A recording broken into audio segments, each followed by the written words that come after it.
Por que nos sentimos vazios? Você já observou que nós estamos com os nossos olhos e atenção sempre para o nosso próximo passo? E quando nós chegamos naquele passo, nós continuamos com esse vazio dentro de nós, na expectativa de um outro passo para nos fazer feliz e para nos satisfazer.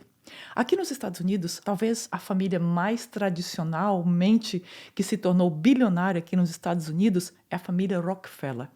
E um dia perguntaram para ele: olha, o senhor já fez tanto dinheiro, o senhor já se tornou tão rico, tão milionário, bilionário. Então, qual seria, sim, uma quantidade de dinheiro que o senhor acha que seria suficiente para te satisfazer? E ele respondeu o seguinte: a quantidade suficiente sempre é a próxima quantidade. Ou seja, nós nunca estamos satisfeitos com aquilo que nós fizemos e nós queremos mais. Fica aqui comigo que hoje você vai aprender por que nós sentimos esse vazio e como nós resolvemos esse problema desse vazio dentro de nós.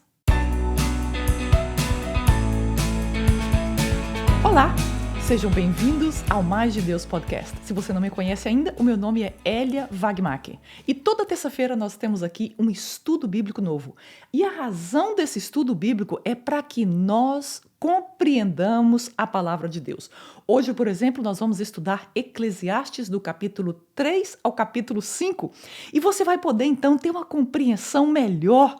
Porque às vezes nós lemos a Bíblia e parece que nós não entendemos, parece que aquilo é uma coisa de outro mundo, e eu quero dizer que é mesmo.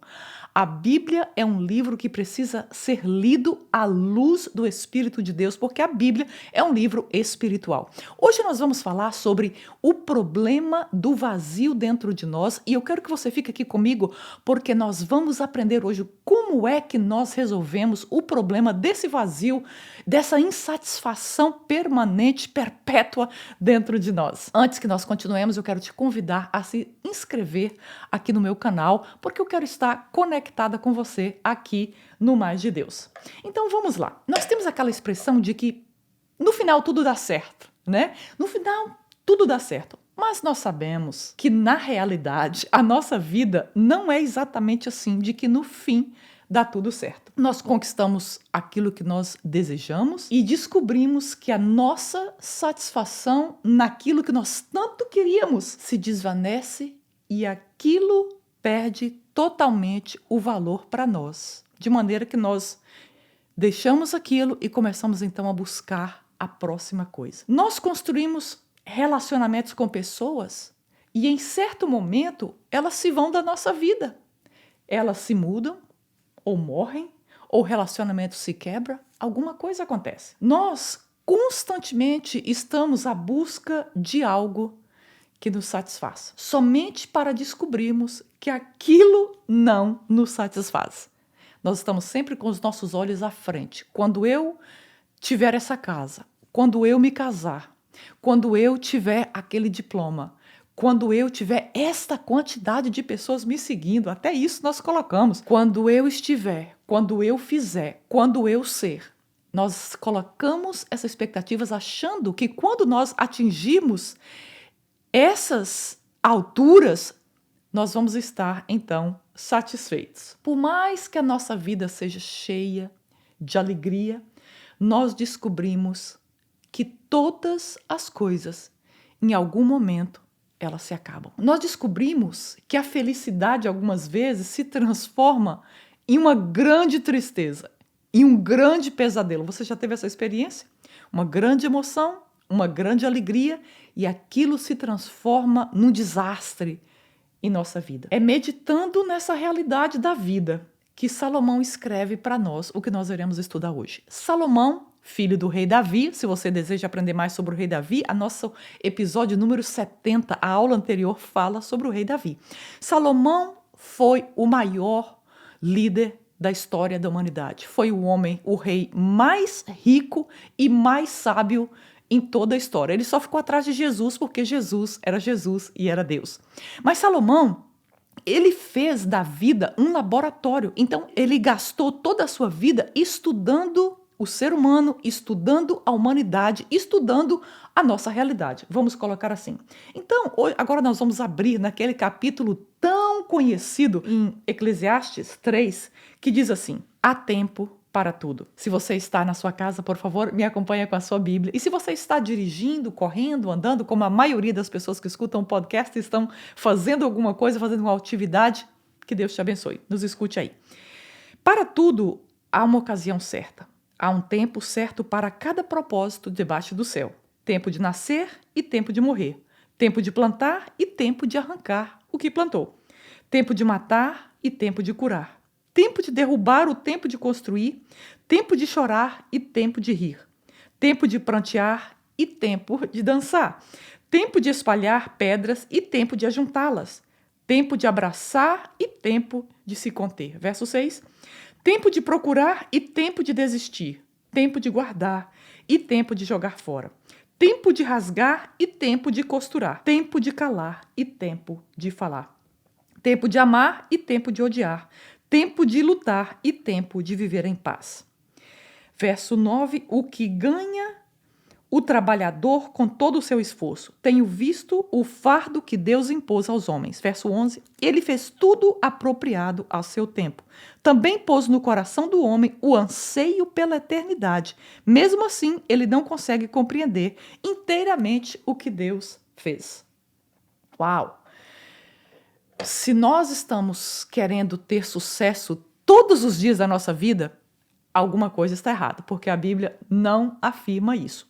Se nós também estamos vivendo numa desgraça perpétua, nós estamos sempre com dor, sempre sofrendo, sempre derrotado, também alguma coisa está errada. Porque o que a Bíblia nos aponta aqui é que há um equilíbrio nessa existência, dias bons e dias ruins, como nós acabamos de ler. Salomão escreve aqui como é que o mundo funciona, mas ele não é aqui prescritivo. Por exemplo, ele não está sugerindo que devemos procurar tempo de matar, o tempo de sorrir, o tempo de chorar. Ele está colocando para nós que essas coisas, elas são sem controle na nossa vida. Há um certo limite para aquilo que nós podemos controlar na nossa existência. Mas pode vir um desastre total, um tsunami e destruir tudo. Então ele está dizendo que há coisas na vida que nós não temos controle sobre elas. O dia de nascer, por exemplo, nós nunca sabemos. O dia de morrer, nós nunca sabemos. São coisas que estão debaixo do controle de Deus. Ele descreve que Deus estabeleceu a vida de um modo que há estações para todas as coisas, não é isso? Nós vemos no ano ao verão, o inverno, a primavera, o outono. A nossa vida é a mesma coisa, é feita de estações diferentes. E se nós quisermos estar sempre no verão e nós odiamos o inverno, nós vamos sofrer ainda mais, porque o que nós sentimos não faz mudar a realidade do que é a vida que Deus criou. No verso 5, nós lemos aqui tempo de espalhar pedras e ajuntá-las. O que acontecia? Em Israel, naquela época, os inimigos jogavam pedras para dificultar o cultivo das lavouras. Então, Salomão está dizendo aqui, há tempo de juntar pedras e há tempo de espalhar pedras. Então, no restante do versículo, ele explica que há tempo de abraçar e há tempo de estar distante. Se você olha para alguém e diz, olha como essa pessoa mudou, esse relacionamento era assim, era tão apaixonado, tinha tantos abraços e agora não tem mais. Ou você olha para um filho que se foi da casa e diz, poxa, onde está agora? Não posso abraçar meu filho? Fica tranquilo ou tranquila, porque é a Bíblia que nos adverte que há tempo de abraçar e há tempo de não abraçar. Então aqui no verso 9, o autor se mostra frustrado com a forma como gastamos as nossas vidas. Ele diz que trabalhamos uma vida inteira e o nosso lucro é bem limitado. Talvez a razão disso é porque Deus colocou a eternidade em nossos corações. Quando você e eu nascemos, existe um lugar dentro de nós. Ninguém entra nesse lugar. Ninguém toca esse lugar. Foi um lugar deixado por Deus para que Ele pudesse vir e morar dentro desse lugar dentro de nós. Então, enquanto Deus não vem morar nesse lugar dentro de nós, sempre vai haver uma sensação de vazio e uma sensação de que algo está faltando dentro de nós. É isso que Salomão diz, que Deus colocou a ideia de eternidade. Deus já imprimiu na nossa alma, no nosso espírito, de que nosso lugar não é aqui na terra. Nós nascemos para estar aqui na terra, mas nós temos dentro de nós, vamos dizer assim, o gene da eternidade, porque é lá que nós viveremos a nossa vida para sempre. Salomão mostra que a insatisfação que nós sentimos é decorrente dessa consciência que carregamos dentro de nós. Salomão se sente frustrado por não entender o que Deus está fazendo além dessa dimensão. Então ele tenta explicar, ele vai no seu laboratório lá de pesquisas, estuda a humanidade, estuda a vida, estuda esse mundo, mas ele se sente limitado porque ele não pode compreender as coisas relativas à eternidade. Vamos seguir no capítulo 3, o verso 12 a 15. Aqui em Eclesiastes diz assim: descobri que não há nada melhor para o homem do que ser feliz e praticar o bem enquanto vive. Descobri também que poder comer, beber e ser recompensado pelo seu trabalho é um presente de Deus. Sei que tudo que Deus faz permanecerá para sempre, e isso nada se pode acrescentar, e disso nada se pode tirar. Deus assim faz para que os homens o temam. Verso 15: aquilo que é, já foi. E o que será, já foi anteriormente. Deus investigará o passado. Algumas pessoas pensam que o livro de Eclesiastes não é um livro assim tão espiritual. Eu quero dizer para você que a mesma espiritualidade que há em qualquer livro da Bíblia, há no livro de Eclesiastes. E aqui Deus está usando Salomão para nos ensinar a viver a nossa vida. Algumas vezes nós estamos buscando coisas tão espirituais, nós estamos buscando coisas tão relativamente distante da nossa realidade, e Salomão está dizendo, olha, comer e beber é um presente de Deus. Então ele está aqui indicando que nós devemos nos alegrar com as coisas pequenas que nós temos na nossa vida. E que isso é uma maneira de adorar a Deus, ser grato a Deus por cada minuto, por cada coisa simples que nós fazemos, por uma tarefa de casa, por cuidar de uma criança, por dar um sorriso para uma pessoa, por poder servir em alguém, levantar um peso, por dar um abraço a uma pessoa. Ele está dizendo tudo isso é um dom de Deus, é um tipo de adoração quando nós fazemos isso com o nosso coração grato a Deus. Salomão sugere que devemos nos regozijar e fazer o bem enquanto vivemos. Ele se resigna porque sabe que comer e beber e se alegrar não é o ideal para a nossa satisfação. É apenas uma pequena porção que podemos ter nessa condição humana que nós estamos. Nesse mundo caído pelo pecado, não se pode obter paz. Então é sábio que façamos o bem o máximo que nós podemos e nos regozijemos com essa oportunidade de fazer o bem. Todos nós sabemos fazer o bem, não é verdade? Nós sabemos fazer o bem para a nossa família, para as pessoas que conhecemos, para a nossa cidade, para o mundo que está ao nosso derredor. Todos nós sabemos, nós não precisamos de lições para isso, não é? Todos nós estamos mais focados em nosso próximo passo do que no nosso presente. Na escola elementar, nós estamos o quê? Com nossos olhos voltados para o segundo grau. Quando nós estamos no segundo grau, nós estamos com nossos olhos voltados para a universidade. Na universidade já começam as perguntas, então, quando tem um namorado. Quando tem um namorado, começa a se perguntar quando vai ser o casamento. Quando se casa, então começam as perguntas de quando vai ser o nascimento do primeiro filho. Então, de maneira que se nós não tomarmos cuidado, nós vamos viver a nossa vida sem estar presente no presente. E Salomão nos chama a atenção para isso. Se nós queremos andar com Deus e na presença de Deus, nós precisamos viver o aqui onde Ele nos colocou e o agora no tempo que Ele permitiu nós vivermos o que nós estamos vivendo. Precisamos tomar cuidado para que a nossa vida não seja consumida pelo próximo passo. E nunca celebrarmos e regozijarmos com o que temos e onde estamos. Então Salomão nos diverte isso. Toma cuidado, não seja... É importante nós buscarmos o próximo passo, nós temos essa visão, esse plano, mas nós não podemos ser consumidos por isso. Nós temos que celebrar cada minuto de vida, porque isso é uma forma de adorar a Deus com a nossa gratidão pelo tempo e pelo local onde nós estamos vivendo. Salomão nos adverte que o nosso próximo passo não trará a satisfação que nós talvez estamos supondo que trará. Assim, precisamos nos alegrar e sermos felizes com a nossa situação atual. Você está feliz com a sua vida? Você está satisfeito ou satisfeita com o modo que você está vivendo? Com o lugar que você está vivendo? São perguntas que nós precisamos responder para nós, porque a nossa vida aqui na terra, como diz o salmista Davi, os nossos dias estão contados. Então é importante nós vivermos a nossa vida com sabedoria. Outra coisa que Salomão nos adverte para vivermos uma vida que vale a pena aqui na terra é viver em comunidade. Você gosta de viver em comunidade ou você gosta de viver sozinho ou sozinha? Agora vamos para o capítulo 4 e nós vamos ler do verso 7 ao verso 12. Diz assim: descobri ainda outra situação absurda debaixo do sol. Havia um homem totalmente solitário. Não tinha filho nem irmão. Trabalhava sem parar, contudo seus olhos não se satisfaziam com sua riqueza. Ele sequer perguntava: para quem estou trabalhando tanto? E por que razão deixo de me divertir? Isso também é absurdo.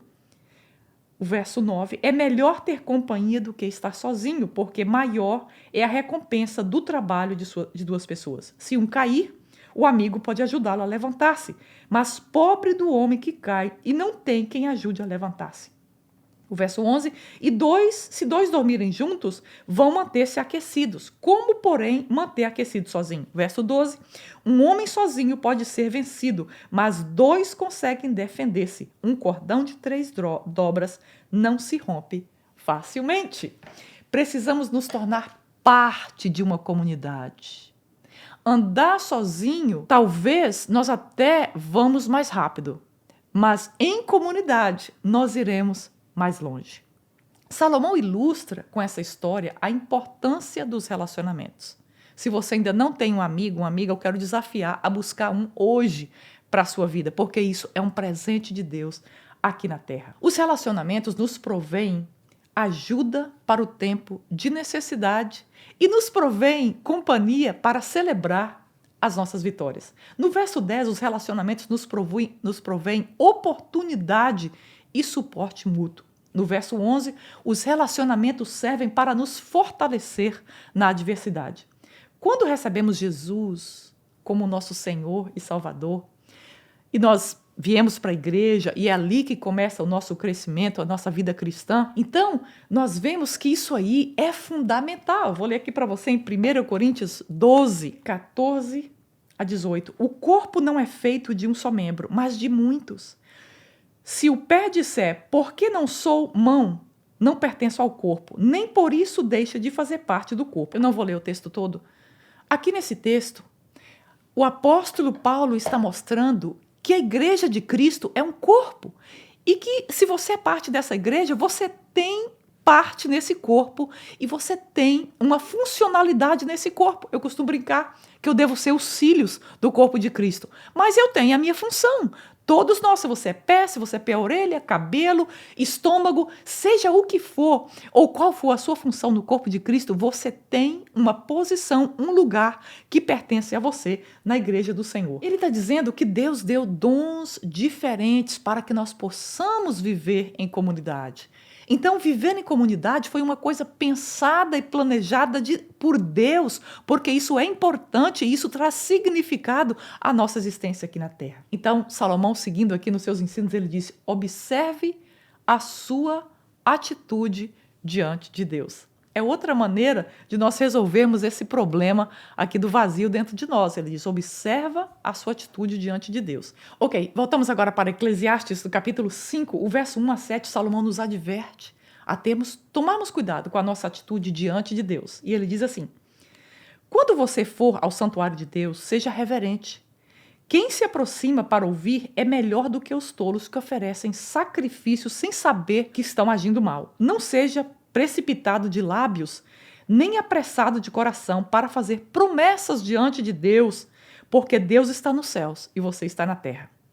Por isso, fale pouco. Das muitas ocupações brotam sonhos, do muito falar nasce a prosa vã do tolo. Verso 4. Quando você fizer um voto, cumpra-o sem demora, pois os tolos desagradam a Deus. Então, cumpra o seu voto. É melhor não fazer voto do que fazer e não cumprir. Salomão deixou claro que devemos temer a Deus e reverenciá-lo. Uma das únicas, ou a única forma de viver essa vida sem um vazio é viver uma vida onde nós tememos a Deus e nós reverenciamos a Deus a cada minuto. E nós precisamos guardar os nossos pés quando nós nos aproximamos da casa de Deus.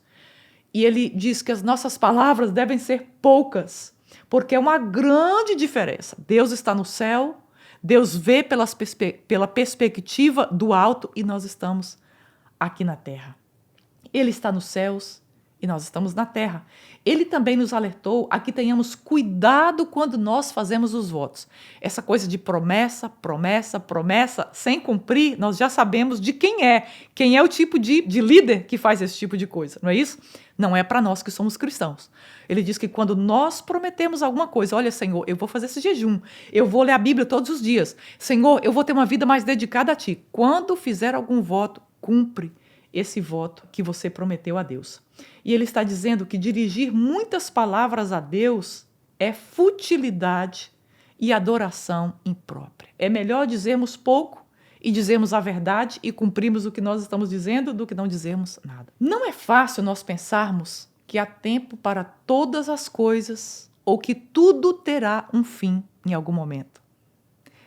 Nós trabalhamos e nós vivemos a nossa vida como nós fôssemos seres eternos. Você já percebeu isso?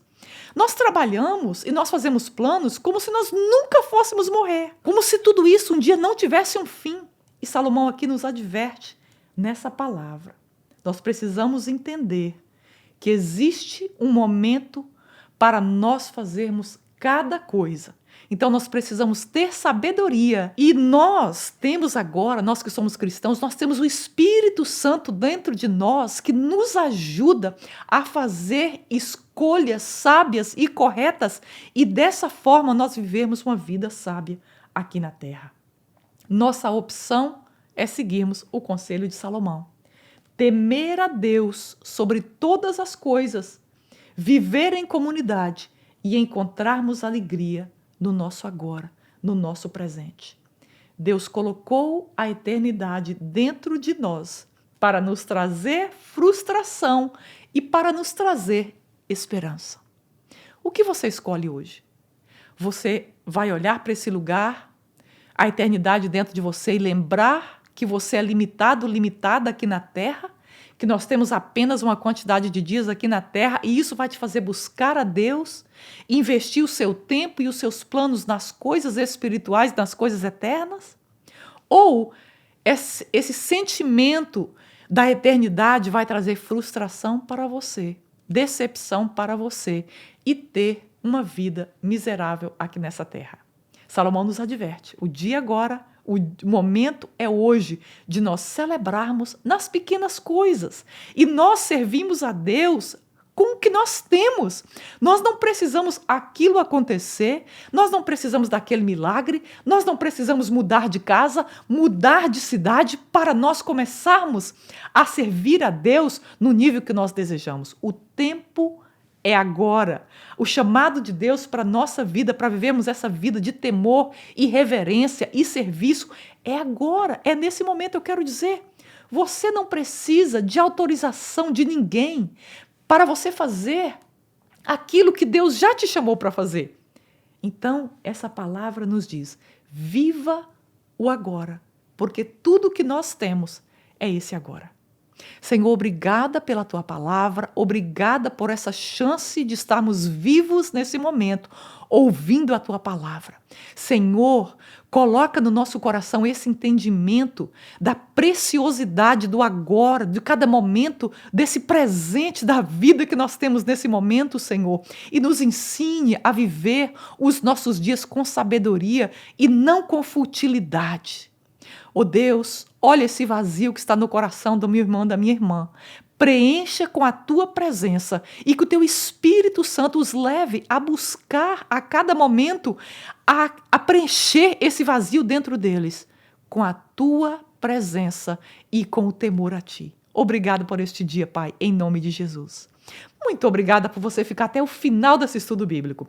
Se você gostou desse estudo, eu quero pedir para você apertar, compartilha com alguém que vem à tua cabeça, alguém que você gosta, um amigo, um familiar, envia para alguém. E se você ainda não apertou o sininho aí para notificação, eu te convido a fazer isso agora. E até a próxima terça-feira, se Deus quiser. Obrigada.